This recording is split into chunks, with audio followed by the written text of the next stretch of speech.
In this video, I wanted to do a bit of a comparison between these two cameras, which is the Insta360 X3 and the GoPro Max camera. So these are both 360 cameras, and I wanted to give you a bit of a comparison between the two if you're considering getting a 360 camera, so you can decide which one is best for you.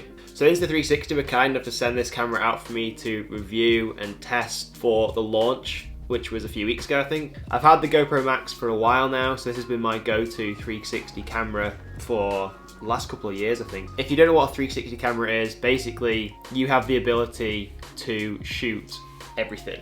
You have the ability to shoot 360. Both cameras have two cameras, one on either side. The camera is able to capture all this data from around you, and you're able to reframe and then reposition your shot afterwards. So essentially, you can't really miss the shot because the camera is literally catching absolutely everything on video for you. What are you doing, dog? Do you want to be in the video? Come on. Bear wanted to come and say hello. This is the new pup. Oh. So let's talk about price of these two cameras. They're a little bit different in price, which you'd imagine because the Insta360 X3 camera is brand new and the GoPro Max is a couple of years old now. So you can get an Insta360 camera starting at about £459, and you can get a GoPro Max, I think, around £379 in the UK. The battery size on both these cameras is a little bit different. The battery on the actual X3 camera is a fair bit bigger than the Max. Whatever you're shooting, you probably will have enough battery to last you a full day of shooting.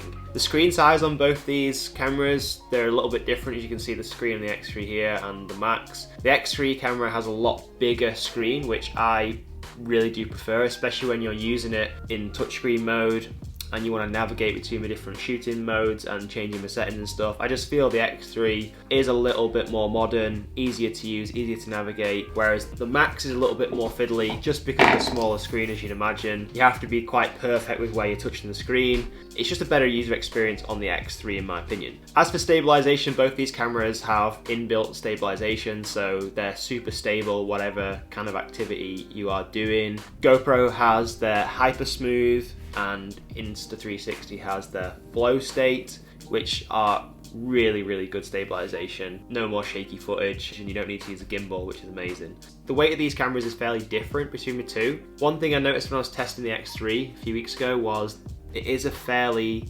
hefty camera. Like, it is a little bit heavier than the Max, and when it comes to using, say, the Max on a helmet or under a peak for mountain biking, say, it is a noticeable difference in terms of like the weight and how much that does pull down on a helmet. If you're just using these things for like general outdoor use or just holding a selfie stick and walking around and stuff, you can't really tell the difference in the weight. Okay, we're out shooting both cameras. Now the audio at the minute is coming from the Insta360 X3 camera. I have a camera in each hand, and the GoPro Max tripod grip I've got isn't as long as the selfie stick for the Insta360 camera. So I've actually got the Insta360 camera now at the same length as the Max camera, just so it's a fair test. But the Insta360 camera will extend further, which I'll show you later. We're now in the woods, so you can probably see what it's like in the lower light, in the shadows. And you can compare both the shots. Now the audio is coming out of the GoPro Max, so we can compare it against what the X3 just sounded like. So we're at the top of a little hill. It's a little bit breezy, so I've no idea what this is going to sound like on the GoPro Max. And how about we go over to the Insta360 X3 and hear what the sound is like. See what you guys think of the quality of the two cameras. And now I'm filming on the single lens mode on both cameras. So the good thing about these two cameras is you can actually use them as a normal action camera, like you'll be able to do with, say, the Insta360 One RS or the GoPro Hero 9, 10 or 11 or whatever. You can use just a single lens and you can shoot even more cool stuff. So it was a little bit windy on this clip and you couldn't really hear what I was saying, but this is the setting on Insta's X3 camera called Me Mode, and it basically tracks the subject and gets rid of the selfie stick all automatically. So there's no editing done on this clip at all. It's just literally taken straight from the camera and I've put it straight into this video. It's pretty cool. I tried doing a bit of running as well, and as you can see, I'm not really made to be a runner, and I had another camera in my pocket, so I was trying to hold that in there as well, but I look an absolute dork on this clip. So what I'm going to do now is I'm going to test what these cameras are like in water. So they're both waterproof. I think the Insta360 X3 is a little bit more waterproof, like it can go to a little bit of a deeper depth, I think. We're going to dip both these cameras under the water and then I'm going to pull them out and see what the audio sounds like. Okay, 360 mode.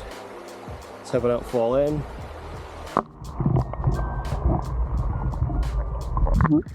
And out. Let's see what the audio sounds like now and how fast it's clearing. So now we're on the Insta360 audio, chatting away. How does this sound? And what about the GoPro Max? Switch over to that audio and see what the footage looks like, see if the water has moved off the lens, and see if you can see properly. When it comes to editing on both these cameras, the editing software on Insta360 is hands down a much more pleasant experience than GoPro's app on both desktop and mobile. I find that the reframing tool inside GoPro Player is very clunky, it's very outdated. It seems like you have to put a lot of effort in to the editing process to get the footage how you want it to look. For people like me who love spending a lot of time behind, you know, getting the perfect shot, perfect angles and stuff like that from these cameras, that's fine. But for most people who literally just want to shoot these cameras and post to social media and do as minimal editing as possible, it may not be the best choice with the Max, just because it's a little bit outdated is probably the best way to put it. I mean, it is a 2 or 3 year old camera, so I'm probably expecting an update to come from GoPro pretty soon. I find the editing experience on both the desktop and mobile for Insta360 is a lot better, it's a lot smoother, it's a lot simpler. Whether you've got editing experience or not, or you're a complete beginner with a camera, you can literally connect this to the app and you can create some really, really cool footage in literally minutes. Both these cameras have the ability to do, I don't know what I would class as like active editing. So you can actually play the footage back on your phone and you can actually reframe it using like just the motion of your hands, so you can like look where you want the camera to look and it will create the reframe video that way. Whereas on the desktop you have a little bit more customization, it's a little bit more advanced, and you can get a little bit more intricate with where exactly you want the camera to point. The Insta360 also has a lot more tools in their desktop and mobile app. One of the coolest features I love about the editing on this is the AI tracking. So you can literally draw a square around whatever subject you want to track in your footage, and the clever AI will literally play through your footage and it will track and do all the work for you. So it really is a hands-off, simple and easy to do job. GoPro doesn't have the AI tracking option, but the app on the mobile is a little bit simpler to use on the desktop, but it's definitely nowhere near this updated version of Insta360's camera. So which camera should you buy?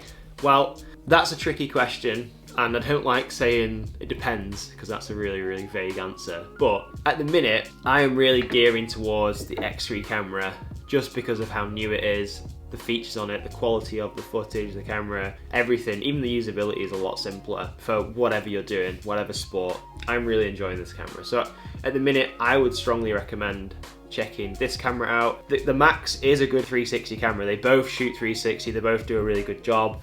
But if you want to take your filmmaking to the next level, and you want to make cool videos without the added like complexity of editing and stuff like that, then I personally would suggest checking this camera out. If you did enjoy this video, there is links below to both these cameras if you want to go and grab one. Insta360 are giving the subscribers of this channel access to some free discounts and gifts as well. Check that out and grab one of these, but you can get yourself a free selfie stick and some other gadgets and stuff like that. Links below to that. And if you have any questions or comments on 360 cameras or the X3 or the Max, drop them below, I'll get back to you. And I hope this video was useful. See you later.